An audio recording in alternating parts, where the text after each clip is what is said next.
ಅಡಿಕೆ ಬೆಳೆಗಾರರ ಹಿತದೃಷ್ಟಿಯಿಂದ ಮಾಡಿದ್ದೇವೆ. 34 ಅಡಿಕೆ ಬೆಳೆಗಾರರ ಸಹಕಾರಿ ಸಂಘಗಳು ರಾಜ್ಯದಾದ್ಯಂತ ಈ ಸಂಸ್ಥೆಯಲ್ಲಿ ಕೆಲಸ ಮಾಡ್ತಾ ಇದ್ದಾವೆ. ವಿಶೇಷವಾಗಿ ಅಡಿಕೆ ಬೆಳೆಗೆ ಬಂದಿರುವಂತಹ ಎಲ್ಲ ಆಪತ್ತಿನ ಸಂದರ್ಭದಲ್ಲಿಯೂ ಕೂಡ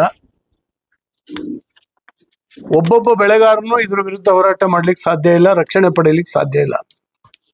ಈ ದೃಷ್ಟಿಯಿಂದ ಒಟ್ಟಾರೆ ರೈತರ ಪರವಾಗಿರ್ತಕ್ಕಂಥ ಒಂದು ಸಂಘಟನೆಯ ಮೂಲಕ ಇದನ್ನ ಹೋರಾಟ ಮಾಡಬೇಕು ಮತ್ತು ಸರ್ಕಾರಗಳ ಮಟ್ಟದಲ್ಲಿ ಮಾತುಕತೆ ಆಗಿ ಕೆಲವು ಸಮಸ್ಯೆಗಳನ್ನು ಪರಿಹಾರ ಮಾಡಬೇಕು ಅಂತ ಹೇಳಿ ಮಾಡ್ತಾ ಇದ್ದೇವೆ. 2015ರಿಂದ ಈ ಕಡೆ ತಮಗೆ ಗೊತ್ತಿದ್ದ ಹಾಗೇನೆ ಸುಪ್ರೀಂ ಕೋರ್ಟ್ನಲ್ಲಿ ಒಂದು ಕೇಸ್ ಇದೆ, ಅಡಿಕೆ ಆರೋಗ್ಯಕ್ಕೆ ಹಾನಿಕಾರಕ ಅಂತ. ಅದು ಈಗಲೂ ಕೂಡ ನಮ್ಮನ್ನ ಬೆಂಬಿಡದೆ ಕಾಡ್ತಾ ಇದೆ. ಅವತ್ತಿನ ಕೇಂದ್ರ ಸರ್ಕಾರ ಸುಪ್ರೀಂ ಕೋರ್ಟ್ಗೆ ಅಫಿಡವಿಟ್ ಕೊಡ್ತು, ಇದರಲ್ಲಿ ಹಾನಿಕಾರಕ ಹೌದು ಅಂತ ಹೇಳಿ. ಅದನ್ನ ತೆಗೆದುಹಾಕ್ಲಿಕ್ಕೆ ಅಡಿಕೆ ಬೆಳೆ ಆರೋಗ್ಯಕ್ಕೆ ಹಾನಿಕಾರ ಅಲ್ಲ ಅನ್ನುವಂಥದ್ದನ್ನ ಸಾಬೀತು ಮಾಡ್ಲಿಕ್ಕೆ ಬೇಕಾದಂತ ಸಂಶೋಧನೆಗಳನ್ನ ಮಾಡಿಸಿದ್ದೀವಿ ಈಗಾಗಲೇ. ಅದರ ರಿಪೋರ್ಟ್ಗಳು ಒಂದೆರಡು ಕೈ ಸೇರಿದ್ದಾವೆ ಮತ್ತು ಬೆಳೆಗಾರರ ಪರವಾಗಿ, ಅಡಿಕೆ ಪರವಾಗಿ ಸೀನಿಯರ್ ಅಡ್ವೊಕೇಟ್ ಅನ್ನ ಡೆಲ್ಲಿನಲ್ಲಿ ಸುಪ್ರೀಂ ಕೋರ್ಟ್ನಲ್ಲಿ ಇಟ್ಟು ವಾದ ಮಾಡ್ತಾ ಇದ್ದೀವಿ. ಇತ್ತೀಚೆಗೆ ಕೂಡ WHO ಶ್ರೀಲಂಕಾದಲ್ಲಿ ಸಭೆ ನಡೆಸಿದಾಗ ಮತ್ತೆ ಪ್ರಸ್ತಾಪ ಮಾಡ್ತಾ ಇದೆ, ಒತ್ತಡ ಹಾಕ್ತಾ ಇದೆ. ಈ ಹಿನ್ನೆಲೆಯಲ್ಲೂ ಕೂಡ ಅನೇಕ ಸಂಗತಿಗಳನ್ನ ಚರ್ಚೆ ಮಾಡಿದ್ದೀವಿ. ನಮ್ಮ MP ಗಳ ಮೂಲಕ ಡೆಲ್ಲಿನಲ್ಲಿ ಕೂಡ ಅಡಿಕೆ ಬೆಳೆಗಾರರ ಪ್ರದೇಶದ MP ಗಳನ್ನು ಒಗ್ಗೂಡಿಸಿ ಲಾಬಿ ರಚನೆ ಮಾಡಿ ಸರ್ಕಾರದ ಗಮನವನ್ನ ಪದೇ ಪದೇ ಸೆಳೀತಾ ಇದ್ದೀವಿ. ಹಾಗೆ ಅಡಿಕೆ ಬೇರೆ ಬೇರೆ ಮಾರ್ಗದಿಂದ ಈ ದೇಶಕ್ಕೆ ಆಮದಾಗ್ತಾ ಇದೆ, ಬರ್ತಾ ಇದೆ ಇದರೊಳಗೆ. ಯಾಕಂದ್ರೆ ಅಡಿಕೆಗೆ ಏರಿದಂತ ಧಾರಣೆ ಈ ಆಕರ್ಷಣೆಗೆ ಕಾರಣ. ಬೇರೆ ಬೇರೆ ದೇಶಗಳಲ್ಲಿ ತಯಾರಾಗಿರ್ತಕ್ಕಂಥ ಕಳಪೆ ಅಡಿಕೆ, ಅದನ್ನ ನಿರ್ಧಾರ ಮಾಡೋದು, ಕಳಪೆ ಅಂತೇಳಿ ನಿರ್ಧಾರ ಮಾಡೋದಕ್ಕೂ ಮಾನದಂಡಗಳು ಇರಲಿಲ್ಲ ಮೊದಲು. ಅಡಿಕೆ ಅಂದ್ರೆ ಏನ್ ಗುಣಮಟ್ಟ ಇರಬೇಕು, ಹೇಗಿರ್ಬೇಕು ಅನ್ನುವಂಥದ್ದನ್ನು ಕೂಡ ನಮ್ಮ ಈ ಸಂಸ್ಥೆಯೇ ಸರ್ಕಾರ ಜೊತೆನೆಲ್ಲ ಸಮಾಲೋಚನೆ ಮಾಡಿ ಸರ್ಕಾರದ ವತಿಯಿಂದ ಇದರ ಮೇಲೆ ಸಂಶೋಧನೆಗಳನ್ನ ಮಾಡಿ ಅಡಿಕೆ ಅಂದ್ರೆ ಏನು, ಗುಣಮಟ್ಟ ಅಂದ್ರೆ ಏನು ಅಂತೇಳಿ ನಿರ್ಧಾರ ಮಾಡಿ ಅದರ ಆಧಾರದ ಮೇಲೆ ವಿದೇಶಗಳಿಂದ ಬರುವಂತ ಅಡಿಕೆಯನ್ನ ತಡೆಗಟ್ಟುವ ಪ್ರಯತ್ನ ಆಗ್ತಾ ಇದೆ. ಫುಡ್ ಅಂಡ್ ಸೇಫ್ಟಿ ಕಮಿಷನ್ ಇದು ಅಡಿಕೆಯಲ್ಲಿ ತೇವಾಂಶ ಎಷ್ಟಿರಬೇಕು ಅಂತೇಳಿ ಒಂದು ತಪ್ಪು ಮಾಹಿತಿ ಇವತ್ತು ಸರ್ಕಾರದಲ್ಲಿದೆ, ಕೇಂದ್ರ ಸರ್ಕಾರದಲ್ಲಿ. ಹಾಗಾಗಿ ನಮ್ಮ ಇಲ್ಲಿಂದ ಹೋಗಿರ್ತಕ್ಕಂಥ ಅಡಿಕೆಯ ಮೇಲೆ ಕೇಸ್ ಹಾಕ್ತಾ ಇದ್ದಾರೆ ಈಗ ಹಿಡಿದು. ಅದು 7% ಇರಬೇಕು ಅಂತ ಹೇಳುವಂಥದ್ದು ಒಂದು ಮಾಹಿತಿ ಸರ್ಕಾರದಲ್ಲಿದೆ. 7% ಇರಬೇಕಾದ್ರೆ ಅಡಿಕೆಯನ್ನು ಒಂದು 20 ಬಿಸಿಲು ಒಣಗಿಸ್ಬೇಕು. 20 ಬಿಸಿಲು ಒಣಗಿಸಿದ್ರೆ ಅದು ಉಳಿಯೋದಿಲ್ಲ, ಪೌಡ್ರ್ ಆಗ್ತದೆ.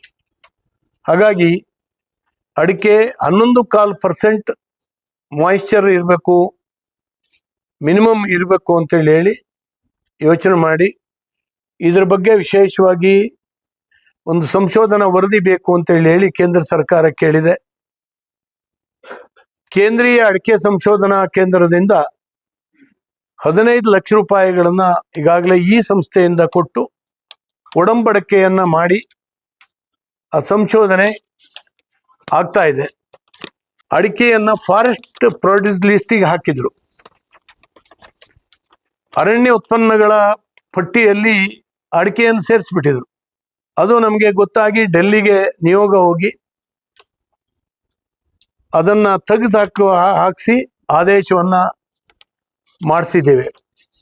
ಒಂದು ಎಲೆ ಚುಕ್ಕಿ ರೋಗ, ಅದನ್ನು ನೋಡಿದ್ರೆ ಬಹುಶಃ ಎಲೆಯ ಅಡಿಕೆಯ ಕುಲವೇ ನಾಶ ಆಗ್ತದೇನೋ ಅನ್ನುವಂಥ ಒಂದು ಭಾವನೆ ನಿರ್ಮಾಣ ಆಗ್ತಾ ಇದೆ. ಇಲ್ಲಿ ಅಷ್ಟು ಎಫೆಕ್ಟ್ ಕಾಣೋದಿಲ್ಲ. ತೀರ್ಥಹಳ್ಳಿ ತಾಲೂಕಿನ ಆಗುಂಬೆ ಹೋಬಳಿ, ಶೃಂಗೇರಿ ತಾಲೂಕು, ನಗರ ಹೋಬಳಿ, ಹೊಸನಗರದ ನಗರ ಹೋಬಳಿ ಮತ್ತು ಸಾಗರ ತಾಲೂಕಿನ ಕೆಲವು ಭಾಗಗಳು, ಕರೂರು, ಬಾರಂಗಿ ಹೋಬಳಿ, ಸಿದ್ದಾಪುರ ತಾಲೂಕು ಬಹಳ ಸಿದ್ದಾಪುರ ತಾಲೂಕಿನಲ್ಲಿ ತುಂಬಾ ಬಾಧಿಸ್ತಾ ಇದೆ ಮತ್ತು ಅದು ಹೋಗ್ತಾ ಇದೆ, ಮುಂದೆ ಬರ್ತಾ ಇದೆ. ಇದರ ಪರಿಣಾಮವಾಗಿ ಈ ಸಾರಿ ಅಡಿಕೆ ಫಸಲು 10 ಕ್ವಿಂಟಾಲ್ ಬೆಳೆಯವನಿಗೆ 1 ಕ್ವಿಂಟಾಲ್ ಬಂದಿದೆ. ಕಣ್ಣೀರು ಹಾಕ್ತಾ ಇದ್ದಾರೆ ರೈತರು. 1 ಕ್ವಿಂಟಾಲ್ ಬಂದಿದೆ. ಓವರ್ ಆಲ್ 25%ಗಿಂತ ಕಮ್ಮಿ ಬಂದಿದೆ ಫಸಲು ಈ ಸಾರಿ, ಸರಾಸರಿ ಇಳುವರಿ. ಎಲ್ರಿಗೂ ಹೊರಗಡೆ ಜಗತ್ತಿಗೆ ಏನ್ ಕಾಣೋದು ಅಂದ್ರೆ 60,000 ರೂಪಾಯಿ ಅಡಿಕೆಗೆ ರೇಟ್ ಇದೆ, ಇವ್ರೇನು ಅಂತ. ಈ ರೇಟು ಇದೆ, ಆದ್ರೆ ನಮ್ಮ ಕೈಗೆ ಬಾಯಿಗೆ ಸಿಗ್ತಾ ಇಲ್ಲ. ನಾವು ರೇಟನ್ನ ನೋಡ್ಬೋದು ಅಷ್ಟೇ, ಬಟ್ ನಮಗ್ ಬರ್ತಾ ಇಲ್ಲ. ಅಡಿಕೆ ಬೆಳೆ ನಾಶ ಆಗ್ತಾ ಇದೆ. ರಾಜ್ಯ ಸರ್ಕಾರದ ಹತ್ರ ನಾನು ಮತ್ತು ನಮ್ಮ ಮಲೆನಾಡಿನ ಕೆಲವು ಶಾಸಕರು ಹಿಂದಿನ ಸಾರಿ ಬಜೆಟ್ ಮಂಡನೆ ಮಾಡುವಾಗ ಮಾನ್ಯ ಸಿದ್ದರಾಮಯ್ಯನವ್ರ ಹತ್ರ ಮನವಿ ಕೊಟ್ಟು ಇದಕ್ಕೊಂದು ಪರಿಹಾರ ಕೊಡ್ಬೇಕು. ಬರೀ ಔಷಧಿ ಅಲ್ಲ, ಬೆಳೆನೇ ಕಳ್ಕೊಂಡು, ಬೆಳೆ ಅಂದ್ರೆ 1 ವರ್ಷದ ಬೆಳೆ ಹೋದ್ರೆ ಮತ್ತೆ ಬೆಳಿಬಹುದು, ಹಾಗಿಲ್ಲ. ಇಡೀ ಜೀವಮಾನ ಪರ್ಯಂತ ಅಡಿಕೆ ಮರಗಳೇ ಸತ್ತೋಗಿದಾವೆ. ಅವರಿಗೆ ಒಂದಷ್ಟು ಪರಿಹಾರ ಕೊಟ್ಟು ಆತ್ಮವಿಶ್ವಾಸ ತುಂಬುವಂತ ಕೆಲಸ ಮಾಡಬೇಕು ಅಂತ ರಿಕ್ವೆಸ್ಟ್ ಮಾಡಿದ್ವಿ. 62 ಕೋಟಿ ರೂಪಾಯಿಗಳನ್ನು ಇಟ್ಟಿದ್ದೀನಿ ಅಂತ ಅವ್ರು ಹೇಳಿದ್ದಾರೆ. ಆನ್ಸರ್ ಮಾಡೋ ದಿವಸ ಹೇಳಿದ್ರು, ಬಜೆಟ್ಗೆ ಆನ್ಸರ್ ಮಾಡುವಂತ ದಿವಸ. ಆದ್ರೆ ಅದನ್ನ ಇಟ್ಟಿದ್ದಾರೆ, ಅದನ್ನ ಬಿಡುಗಡೆ ಮಾಡ್ತಾ ಇಲ್ಲ. ತಕ್ಷಣ ಅದನ್ನು ಬಿಡುಗಡೆ ಮಾಡಿ ಯಾರು ಬೆಳೆಯನ್ನೇ ಕಳ್ಕೊಂಡು, ತೋಟವನ್ನೇ ಕಳ್ಕೊಂಡು ನಿರ್ಗತಿಕರಾಗ್ತಾ ಇದ್ದಾರೆ ಅವರಿಗೆ ಏನಾದರೂ ಕೊಡಬೇಕು. ಮಳೆ ಮಾಪಕಗಳು ನಮ್ಮ ರಾಜ್ಯದ ಎಲ್ಲಾ ಪಂಚಾಯಿತಿಗಳ ಕಚೇರಿಯ ಮೇಲ್ಗಡೆ ಹಾಕಿದ್ದಾರೆ. ಅವು ಪಂಚಾಯಿತಿಗೆ ಸಂಬಂಧ ಇಲ್ಲ. ನೇರವಾಗಿ ಆ ರೈನ್ ಗೇಜ್ ನಲ್ಲಿ ಅಂಕಿಅಂಶಗಳು ಇದಕ್ಕೆ ಪಾಸ್ ಆಗ್ತದೆ ಆನ್ಲೈನ್ ನಲ್ಲಿ, ಬೆಂಗಳೂರಿನ ಕಚೇರಿಗೆ.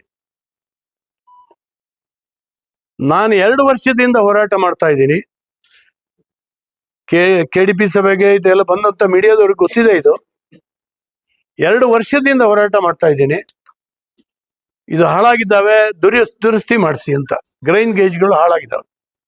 ಕೆಲವರು ಪಂಚಾಯಿತಿಯವರು ಆ ರೈನ್ ಗೇಜ್ ಮೇಲೆ ಮಾಡ್ಯಾರ.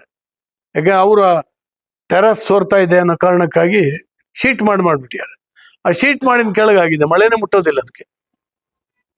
ಈ ರೀತಿ ಒಂದು ಪರಿಸ್ಥಿತಿಯೂ ಇದೆ. ಇದು ಸರ್ಕಾರ ಕಣ್ಬಿಟ್ಟು ನೋಡ್ಬೇಕು. ಸರ್ಕಾರದ ಆ ಇಲಾಖೆಯ ಬೇಜವಾಬ್ದಾರಿಯಿಂದ ಇವತ್ತು ರೈತರು ಹಾನಿ ಅನುಭವಿಸ್ತಾ ಇದ್ದಾರೆ. ಮಳೆಯ ಪ್ರಮಾಣ ಎಷ್ಟು ಅಂತೇಳಿ ಹೇಳಿ ಅಂಕಿ ಸಂಖ್ಯೆಗಳು ಗೊತ್ತೇ ಆಗೋದಿಲ್ಲ. ಯಾವುದೋ ಪಕ್ಕದ ಪಂಚಾಯಿತಿ, ಅದರ ಪಕ್ಕದ ಪಂಚಾಯಿತಿ ಇನ್ನೇನೋ ನಾವು ಸಂಗ್ರಹಿಸ್ತೀವಿ ಅಂತ ಹೇಳ್ತಾರೆ. ಎಲ್ಲವೂ ತಪ್ಪಿದೆ. ಈ ರೀತಿ ಒಂದು ಕಾಂಟ್ರಾಕ್ಟ್ ಟೆಂಡರ್ ತಗೊಂಡಿರ್ತಕ್ಕಂಥ ಸಂಸ್ಥೆ ಈ ಇನ್ಶೂರೆನ್ಸ್ ಕೊಡ್ಲಿಕ್ಕೆ, ಅದು ಮತ್ತು ರಾಜ್ಯ ಸರ್ಕಾರದ ಬೇಜವಾಬ್ದಾರಿ, ಇದನ್ನು ಸರಿಪಡಿಸ್ಲಿಕ್ಕೆ ವಾರ್ಫುಟ್ನಲ್ಲಿ ಮಾಡಬೇಕಾಗಿತ್ತು. ಮಾಡದೇನೆ ರೈತರಿಗೆ ಬಹಳ ದೊಡ್ಡ ಹಾನಿಯಾಗಿದೆ ಈ ಸಾರಿ. ತಕ್ಷಣ ಇದರ ಬಗ್ಗೆ ರಾಜ್ಯ ಸರ್ಕಾರ ಆ ಇಲಾಖೆಯಲ್ಲಿ ಮಾತಾಡಿ ಟೆಂಡರ್ದಾರರನ್ನು ಕರೆದು ಮಾತಾಡಿ ಸರಿಪಡಿಸ್ಬೇಕು. ಯಾಕಂದ್ರೆ ನಮ್ಮ ರಾಜ್ಯದಲ್ಲಿ ಮಾತ್ರ ಹಿಂಗಾಗಿತ್ತು, ಬೇರೆ ಕಡೆ ಹಂಗಾಗ್ಲಿಲ್ಲ. ಯೋಜನೆ ಕೇಂದ್ರ ಸರ್ಕಾರದಾದ್ರೂ ಕೂಡ ಸ್ಟ್ಯಾಟಿಸ್ಟಿಕ್ಸ್ ಅನ್ನು ಒದಗಿಸುವಂತಹದ್ದು ಹೊಣೆಗಾರಿಕೆ ರಾಜ್ಯ ಸರ್ಕಾರದ. ರಾಜ್ಯ ಸರ್ಕಾರ ದುಡ್ಡೇನು ಕೊಡೋದು ಬೇಡ, ಆದ್ರೆ ಇದನ್ನಾರು ಕೂಡ ಸರಿಪಡಿಸುವಂತ ಕೆಲಸ ಮಾಡಬೇಕಾಗಿತ್ತು. ಇವತ್ತು ತೀರಾ ವೈಜ್ಞಾನಿಕವಾಗಿ ಇವತ್ತು ಹಣ ಬಂದಿದೆ, ಅದು ಕೂಡ ಸರಿಯಾದ ರೀತಿ ಎಲ್ರಿಗೂ ಕೂಡ ತಲುಪಲಿಲ್ಲ. ಅದನ್ನ ನ್ಯಾಯ ದೊರಕಿಸ್ಕೊಡುವಂತ ನಿಟ್ಟಿನಲ್ಲಿ ರಾಜ್ಯ ಸರ್ಕಾರ ವಿಶೇಷವಾಗಿರ್ತಕ್ಕಂಥ ಪ್ರಯತ್ನವನ್ನು ಮಾಡಬೇಕು. ನಾವು ಕೂಡ ರಾಜ್ಯ ಕೇಂದ್ರಕ್ಕೆ ನಮ್ಮ ಮಹಾಮಂಡಲದ ವತಿಯಿಂದ ನಿಯೋಗವನ್ನ ಕರ್ಕೊಂಡು ಹೋಗ್ತಾ ಇದ್ದೀವಿ. ಎಲೆ ಚುಕ್ಕಿ ರೋಗವನ್ನ ಸಂಶೋಧನೆ ಮಾಡಲಿಕ್ಕಾಗಿ ಸಂಶೋಧನಾ ಕೇಂದ್ರಗಳು ಅನೇಕ ಯೂನಿವರ್ಸಿಟಿಗಳಿಗೆ ಕೊಟ್ಟಿದ್ದಾರೆ. ಅದು ಕೂಡ ಆಗ್ತಾ ಇದೆ. ಆದರೂ ಕೂಡ ಜನ ಈ ಸಂಶೋಧನಾ ವರದಿಗಳು ಬರುವಂಥದ್ದು, ಅದಕ್ಕೆ ಮೆಡಿಸಿನ್ ಸಿಗುವಂಥದ್ದು ಇವತ್ತಾಗಿ ನಾಳೆ ಏನು ಬರೋದಕ್ಕೆ ಸಾಧ್ಯ ಇಲ್ಲ. ಸಂಶೋಧನೆಗಳು ಅಂದರೆ ವರ್ಷಗಟ್ಟಲೆ ತಗೊಳುತ್ತೆ. ಈ ಹಿನ್ನೆಲೆಯಲ್ಲಿ ತಕ್ಷಣ ರಾಜ್ಯ ಸರ್ಕಾರ ಮುಂದೆ ಬಂದು ಪರಿಹಾರವನ್ನು ಕೊಡುವಂಥದ್ದು ಮತ್ತು ಇದಕ್ಕೆ ಬೇಕಾಗಿರ್ತಕ್ಕಂಥ ತಾತ್ಕಾಲಿಕವಾದಂಥ ಉಪಶಮನ ಔಷಧಿಯನ್ನು ಸ್ಪ್ರೇ ಮಾಡಲಿಕ್ಕೆ ಬೇಕಾಗಿರ್ತಕ್ಕಂಥ ಹಣವನ್ನು ಕೊಡುವಂಥ ಕೆಲಸ ಮಾಡಬೇಕು ಅಂತ ಹೇಳಿ ನಾನು ಒತ್ತಾಯಿಸ್ತೇನೆ. ಹಾಗೆ ಕೇಂದ್ರ ರಾಜ್ಯ ಸರ್ಕಾರಗಳ ಜೊತೆಗೆ ಇವೆಲ್ಲವನ್ನು ಕೂಡ ವಿಶೇಷವಾಗಿ ಪ್ರಸ್ತಾಪ ಮಾಡುವಂಥ ಕೆಲಸವನ್ನು ನಮ್ಮ ನಿಯೋಗ ಮಾಡ್ತಾ ಇದೆ. ಒಂದು ಕಡೆ ಮೀಟಿಂಗ್ ಮಾಡಿ ಹೇಳ್ತಾರೆ. ಅದಕ್ಕೆ ಅದು ಈಗ ಇದ್ದು ಇಲ್ಲದ ರೀತಿ ಆಗಿದೆ. ಅದು ಈ ಕಾರಣಕ್ಕಾಗಿ ಆ ಸಂಶೋಧನಾ ಕೇಂದ್ರವನ್ನ ನನ್ನ ಒತ್ತಡದ ಮೇಲೆ ಯಡಿಯೂರಪ್ಪನವ್ರ ಬಜೆಟ್ನಲ್ಲಿ ಘೋಷಣೆ ಮಾಡಿ 3 ಕೋಟಿ ರೂಪಾಯಿಯನ್ನು ಕೊಟ್ಟು ಅದು ಮಾಡಿದ್ರು.